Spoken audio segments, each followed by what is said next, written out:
a maioria das pessoas procuraria um policial se sentissem ameaçadas ou em perigo, e enquanto a maioria dos policiais é confiável, cidadãos cumpridores da lei com o objetivo de ajudar o público, nem todos eles são, e alguns até se transformaram em assassinos em série. Neste vídeo, exploramos ex-policiais que se desviaram e, em vez de perseguir criminosos, tornaram-se criminosos eles mesmos.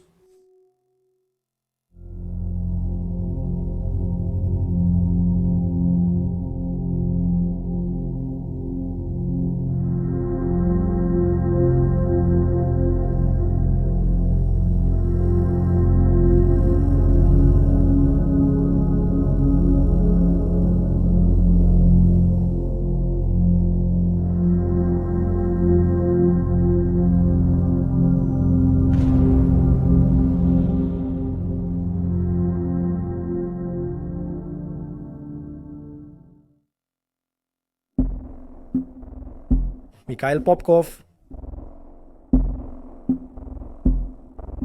Escondendo-se sob o manto de respeitabilidade como policial, Mikhail Popkov aterrorizou as ruas de sua cidade natal, Angorsk, e outros locais na região de Akersk, na Rússia.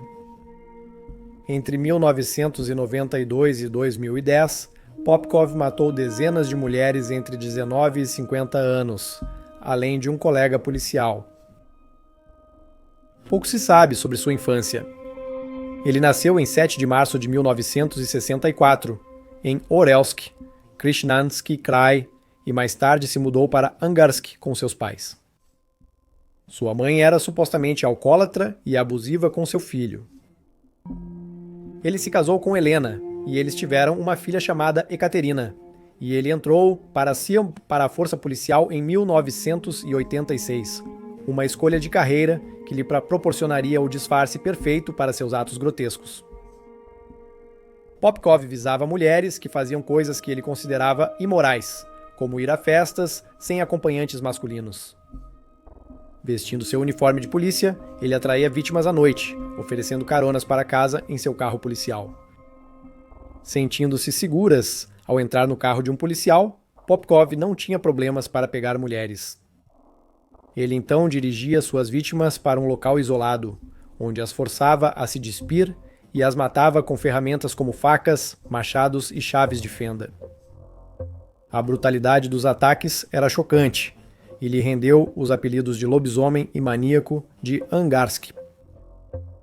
Apesar de extensas investigações e depoimentos de vítimas sobreviventes, Popkov conseguiu escapar da polícia por 2 décadas, provavelmente porque ele era um policial. Os investigadores eventualmente notaram que as marcas de pneus encontradas em várias cenas de crime correspondiam às de um veículo off-road, Lada 4x4, que era o mesmo modelo usado pela força policial. Suspeitando que um policial pudesse estar envolvido, um teste de DNA foi realizado em 2012 em 3.500 policiais atuais e antigos em Irkutsk. Este teste acabou levando à captura de Popkov ainda naquele mesmo ano. Em janeiro de 2015, ele foi condenado à prisão perpétua por 22 assassinatos e 2 tentativas de homicídio. Popkov afirmou que queria limpar as ruas das prostitutas, que foi por isso que ele matou. Ele também acusou falsamente sua esposa de infidelidade e alegou que sua brutalidade surgiu dessa traição imaginada.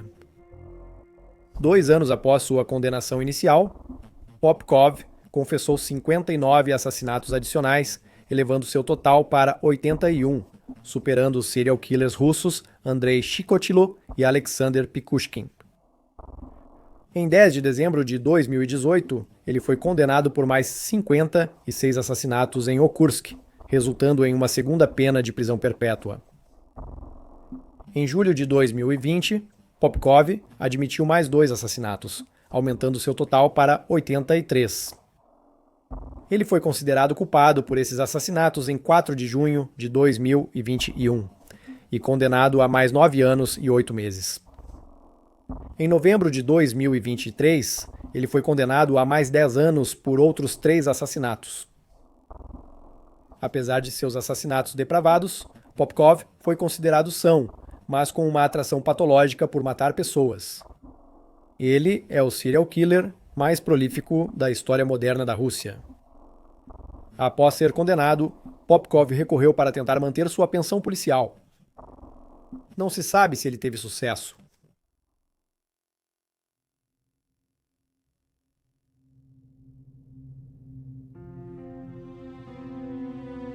Anthony John Sully nasceu em 2 de janeiro de 1944 em São Francisco, Califórnia. Ele cresceu em Millbrae, onde se formou no ensino médio e casou-se com Elizabeth Ann em 1965 e tornou-se policial em Millbrae no ano seguinte. Ele viveu uma vida respeitável, como um valorizado policial por anos. Porém, tudo mudou quando seu casamento ruiu, após ele começar a agredi-la fisicamente. Seu breve segundo casamento também terminou devido à sua violência contínua. Sully deixou a polícia em 1974 e se tornou um empreiteiro de eletricidade e construção, alugando um hangar em Burlingame, e no início dos anos 1980 ele começou a se associar com cafetões e prostitutas, usando o nome Jack. Ele também se viciou em drogas. Em 1982, Sully conheceu Tina Livingston, de 32 anos, proprietária de uma agência de acompanhantes local. Seu primeiro assassinato foi de um rapaz de 24 anos que trabalhava para Livingston e lhe devia dinheiro. A garota foi levada para o hangar de Sully, onde ele a espancou, algemou e pendurou no teto antes de torturá-la e abusar sexualmente dela. Quando ela tentou escapar do carro enquanto era levada para ser descartada, Sully a atingiu com um machado e a matou, deixando seu corpo à beira da estrada. Após o assassinato, Sully guardou um artigo de jornal que relatava a descoberta do corpo dela como um mórbido troféu. Logo após, Sully atirou e matou Brenda Oakden, uma jovem de 19 anos. Suas próximas vítimas foram um cafetão de 24 anos, Michael Thomas, e sua esposa de 20 anos, Phyllis Melendez. Sully convidou o casal para seu hangar e os matou com tiros na nuca.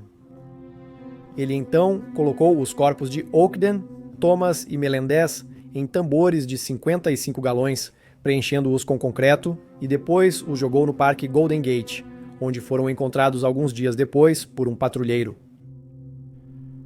A próxima vítima de Sully foi Barbara Searcy, de 22 anos, uma ex-namorada que ele novamente atirou na cabeça antes de envolver seu corpo em folhas de plástico e arrastá-lo com uma corda atrás de seu carro, eventualmente despejando-o perto do Templo da Água Pulgas. A última vítima de Sully foi a traficante de drogas Catherine Barrett, de 24 anos, a qual ele esfaqueou 6 vezes no peito e acertou várias vezes na cabeça com uma marreta. Ele então despejou o corpo dela na rua, no distrito industrial de South San Francisco. Anthony Sully foi preso em 25 de agosto de 1983, após os investigadores combinarem positivamente suas impressões digitais com as encontradas em barris contendo os corpos de Thomas, Oakden e Melendez. Sully foi acusado de 6 assassinatos, porém se declarou inocente em todos os casos. Em 3 de junho de 1986, um júri considerou Sully culpado em todas as acusações, condenando-o à morte. Após o anúncio do veredicto, Sully fez um discurso de 40 minutos, proclamando sua inocência. Sully foi alojado no corredor da morte na penitenciária estadual de San Quentin. Ele pediu a comutação de sua pena 2 vezes. Uma vez em 1991 e novamente em 2013, bem como um novo julgamento, mas todos os seus recursos foram rejeitados. Durante os 20 anos em que Sully esteve no corredor da morte, Kent Nielsen e sua esposa o visitaram frequentemente. Kent conheceu Sully em 1969, quando tinha 16 anos, e trabalhava em um posto de serviço móvel que atendia carros para o Departamento de Polícia de Millbrae, onde Sully era um oficial de 25 anos. Eles se tornaram amigos, mas se afastaram depois que Sully deixou o departamento em 1974. Nielsen se reencontrou com Sully em San Quentin em 2002. Apesar dos vários encontros, ele nunca perguntou a Sully o motivo dos assassinatos. Em uma transmissão da CBS, em novembro de 2023, Nielsen lamentou não ter perguntado, acreditando que Sully teria compartilhado tudo com ele. Sully morreu de causas naturais em uma instalação médica na manhã de 8 de setembro de 2023, aos 79 anos de idade. Robert Neil Rodriguez. O próximo caso é um pouco diferente, porque o policial envolvido nunca foi acusado de assassinato e apenas confessou os crimes em uma nota que deixou após tirar a própria vida. Robert Rodriguez nasceu em 1950 e, como seu pai serviu na Força Aérea dos Estados Unidos da América, ele se mudou frequentemente quando criança. Como adulto, Rodriguez se converteu ao mormonismo e passou 2 anos como missionário na Guatemala antes de obter um diploma em aplicação da lei na Universidade Brigham Young, em Utah. Em 1975, ele entrou para o Departamento de Polícia de Portland, mas renunciou apenas 2 anos depois em bons termos com seus empregadores, encerrando sua breve carreira policial. Depois, mudou-se para Tallahassee, Flórida, com sua mãe e ingressou na Universidade Estadual da Flórida. Nesse período, ele foi pintor de placas e zelador. Ele também era um membro ativo da Igreja da Unidade, onde às vezes proferia sermões. No entanto, por trás dessa fachada de respeitabilidade, ele escondia um lado sombrio. Em junho de 1984, Valerie Hunt, estudante de 22 anos do Tallahassee Community College, desapareceu de um centro comercial. Seus restos esqueléticos foram encontrados 3 meses depois em um buraco de pia em Wakulla County. Naquela época não havia suspeitos e o caso esfriou. Quase 6 anos depois, em 27 de março de 1992, 2 garotas de 16 anos de Thomasville, Georgia, chamadas Megan Carr e Cherish DeSantis, viajaram para a sua praia de Alligator Point para um dia de passeio. Ainda vestidas com seus trajes de banho, seus corpos foram descobertos na praia isolada por um policial e sua esposa. As garotas foram baleadas 2 vezes na cabeça. Não parecia haver motivo, pois as garotas não foram sexualmente agredidas ou roubadas, e seus pertences não foram tocados. Rodriguez foi entrevistado sobre os assassinatos na praia, pois seu carro foi visto perto do local como parte das investigações. Descobriram que o carro tinha uma placa de Utah roubada, mas nenhuma ação foi tomada pendente de investigações. Pouco depois, Rodriguez ligou para o Departamento de Aplicação da Lei da Flórida e confessou os assassinatos das 2 meninas na praia e o assassinato de Valerie Hunt em 1984. Ele também enviou uma carta escrita à mão para o Arizona Daily Sun, em Flagstaff, Arizona. Isso é o que ela dizia: "Quando você receber isso, espero estar morto por suicídio, por envenenamento por cianeto e ou tiro. Você encontrará meu corpo ao lado ou no topo de uma grande colina que pode ser acessada de carro por uma estrada de terra na Floresta Nacional de Coconino. A estrada fica à esquerda da rodovia 180, a 38 décimos de milha, de onde a 180 deixa a rua Humphrey em Flagstaff, 22 milhas após a última estrada pavimentada à esquerda em Snowball, indo em direção ao Grand Canyon. Se isso não for possível, estarei na borda do Grand Canyon. Meu carro é um Plymouth Valar de 79 com placas roubadas de Utah 183 FBR. Quer saibam ou não, sou procurado por 3 assassinatos pelo Departamento de Aplicação da Lei da Flórida. O agente McGarvey vai gostar de receber sua ligação quando encontrar meu corpo e te informará sobre os detalhes. Informe-o que o terceiro assassinato é de Valerie Hunt em 1984 e que ele receberá detalhes completos sobre os 3 casos pelo correio. Avise-o que pode folgar no fim de semana. Não acho que eles possam provar nenhum dos 3, mas não consigo viver comigo mesmo se for agir assim. Obrigado, Robert Rodrigues. Ele escreveu 2 cartas adicionais, uma para o Departamento de Aplicação da Lei da Flórida e outra para o Arizona Daily Sun, confessando detalhadamente e explicando seu raciocínio para o assassinato. Ele afirmou que falhou em estuprar suas vítimas e, para evitar ser pego, as matou. As autoridades localizaram o corpo de Rodrigues em uma parada da I-40 no Novo México. Rodrigues nunca foi levado à justiça por seus assassinatos, pois escolheu terminar sua vida aos 42 anos, tornando-se mais um policial transformado em assassino fora das ruas.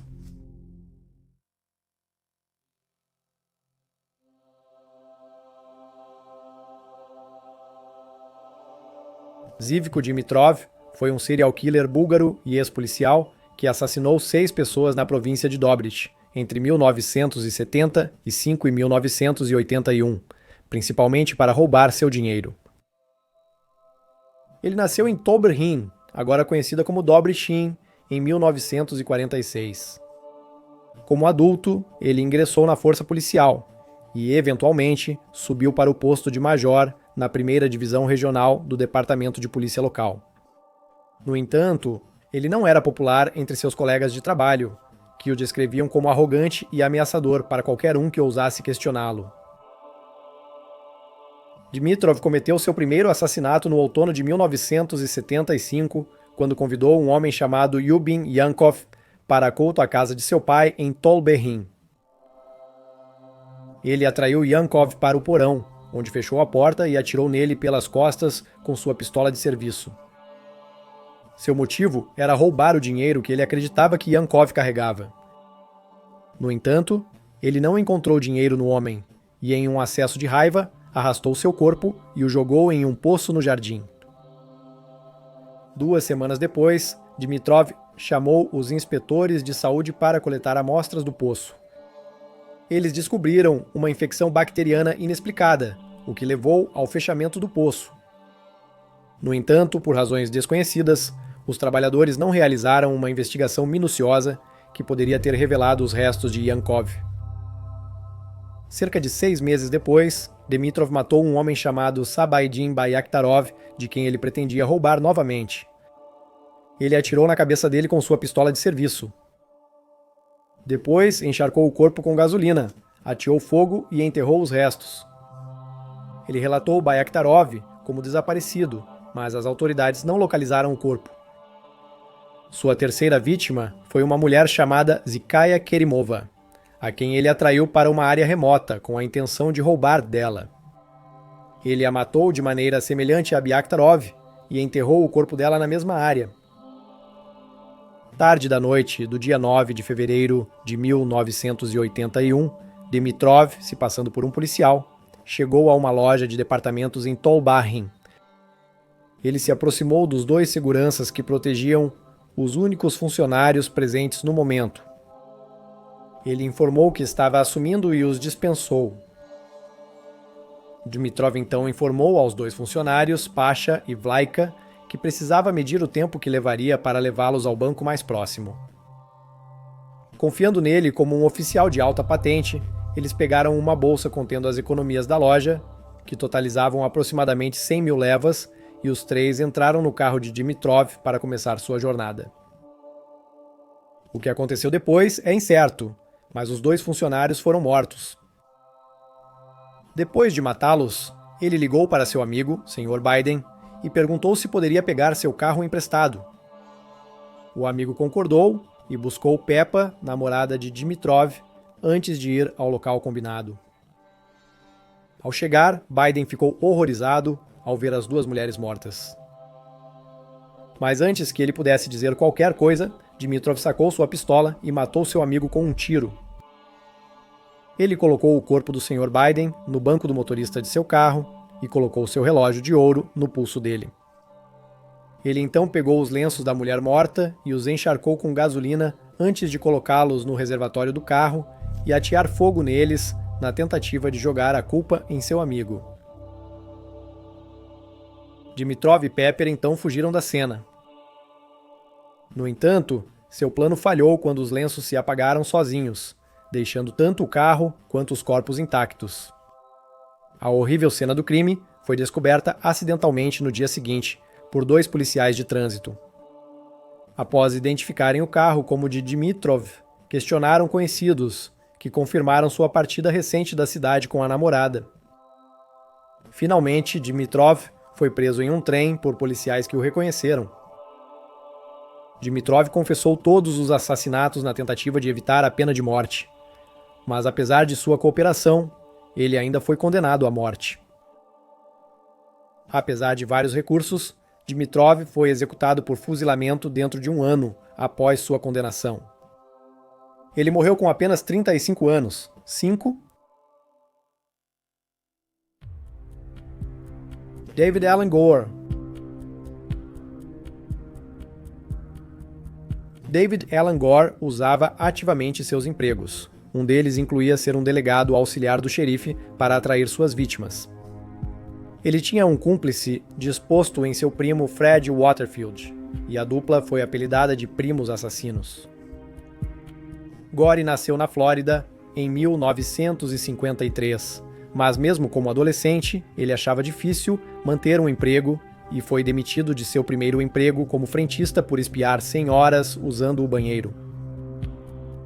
Ao se tornar delegado auxiliar do xerife, ele passou a usar seu distintivo para praticar crimes. Um xerife auxiliar é um oficial voluntário ou de meio período com poderes policiais limitados.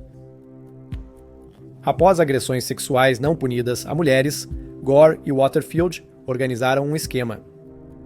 Gore identificaria, rastrearia e garantiria vítimas potenciais para ambos, em troca de pagamentos em dinheiro de Waterfield. A dupla progrediu para o assassinato em 19 de fevereiro de 1981, quando Gore usou seu distintivo auxiliar de polícia para atrair Ying Ling, de 17 anos, para seu caminhão. Ele levou a adolescente para casa, encontrou sua mãe, Hu Sang Ling, e sequestrou as duas. Gore e Waterfield agrediram Ying e sua mãe, amarrando esta última em uma árvore antes de matar e desmembrar ambas as mulheres. Em seguida, colocaram os restos mortais em um tambor de óleo e o enterraram. Em seguida, após Gore desabilitar o carro de Judith Daly, de 35 anos, na praia e oferecer uma carona quando não conseguia ligá-lo, eles a mataram. Gore a levou para encontrar Waterfield ao invés de dirigir até a cabine telefônica mais próxima. Ambos os homens agrediram Daly antes de matá-la e jogá-la em um pântano. Uma semana depois, Gore tentou sequestrar uma jovem usando seu distintivo, mas o pai dela interveio e fez uma denúncia, o que levou à perda do distintivo de Gore. Poucos dias depois, a polícia encontrou Gore no banco traseiro do carro de uma mulher, com um scanner policial, algemas e uma arma. Ele foi condenado por invasão armada e sentenciado a 5 anos de prisão, mas foi libertado em condicional após apenas 2 anos em março de 1983. Livre para matar novamente, Gore e Waterfield pegaram as caroneiras de 14 anos, Angélica Lavallee e Barbara Bayer. Ambos os homens agrediram as meninas, as mataram e desmembraram seus corpos. Apenas algumas semanas depois, eles pegaram mais 2 caroneiras, Regan Martin, de 14 anos, e Lynn Elliott, de 17 anos. Levaram as meninas para a casa dos pais de Gore, mas Waterford logo saiu.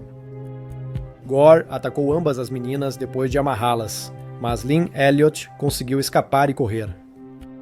Mas Gore a alcançou e atirou nela 2 vezes a queima-roupa na cabeça. Um menino andando de bicicleta testemunhou o assassinato e denunciou Gore à polícia. A polícia o prendeu e conseguiu libertar Regan Martin. Em 7 de dezembro de 1983, Gore levou a polícia aos restos mortais de 3 de suas 6 vítimas de assassinato. Gore foi condenado por homicídio em primeiro grau e sentenciado à morte. Waterfield foi condenado pelos assassinatos de Bayer e Lavalle e recebeu 2 penas de prisão perpétua consecutivas.